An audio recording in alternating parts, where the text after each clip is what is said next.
The movie that I've selected for my film review is The Wolf of Wall Street, which is released on December 2013 and is directed by Martin Scorsese.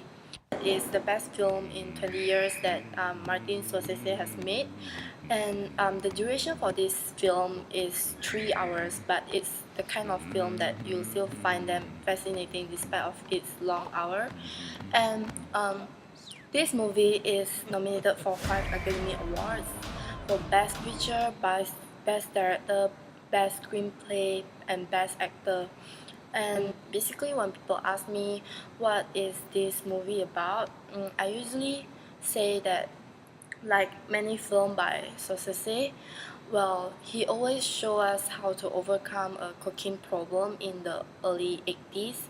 And this movie, The Wolf of Wall Street, is about, it can be said that it's about an addiction or a condition that will hold your emotions and imagination, I guess. Because this movie actually like makes everything so hard to picture any life but the ones we are already in, I guess.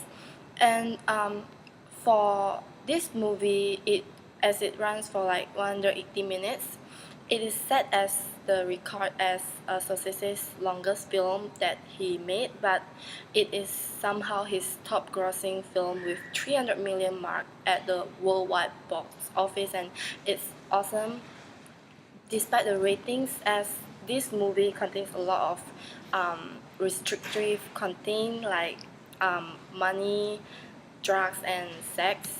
And also, despite of the tougher sell in Asia, like and other countries, they always have high level of censorship. Well, but it still can made it as the top grossing film. So the cinematography of this film is simply just beautiful. The cinematographer of The Wolf of Wall Street is Rodrigo Prieto, and he is famous. I guess he had this reputation for using various cameras and formats to create effect, I guess. And this movie makes no different for him. Well, in this movie, he uses a lot of low lighting, and he used this Alexa to film all the scenes in his apartment, where he simply just wanted us to like look at how beautiful the city outside at night. And based on my research, also tinted the windows in the shots. And Pieto's favorite scenes, it occurs on like on those, because it is a scene where it catches a lot of restaurants and disco scenes, and yeah, that's their favorite scene. The beautiful cinematography of Alexa, it uses 12 frames per second basically, and the shutter is at 360 degrees, so the frame was kind of blurred, and it used a lot of filter to enhance storyboarding and also flares.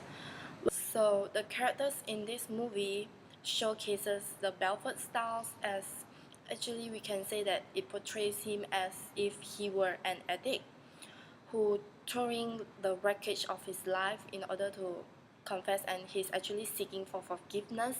But like a lot of addicts, as he recounts the disaster he narrowly escaped, he told a lot of lies, and he ruined a lot of lives. So you can actually feel the buzz in his voice and the adrenaline burning in his veins. From a movie, you can actually tell that he actually misses his old life of big deals, money laundering, and crazy parties, just as he missed busting his head, jacking trucks, and doing enough of cocaine to make his own head explode.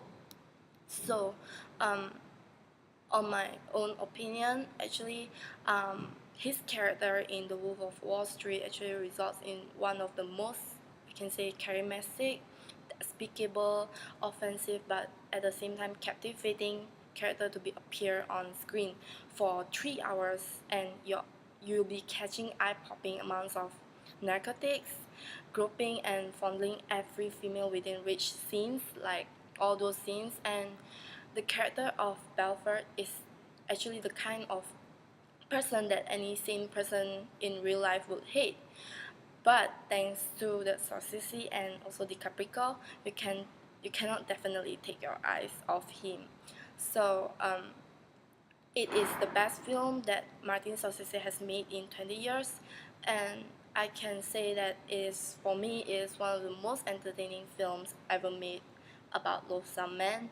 And yeah, it runs for 3 hours, but you still can find them fascinating. So go and watch it.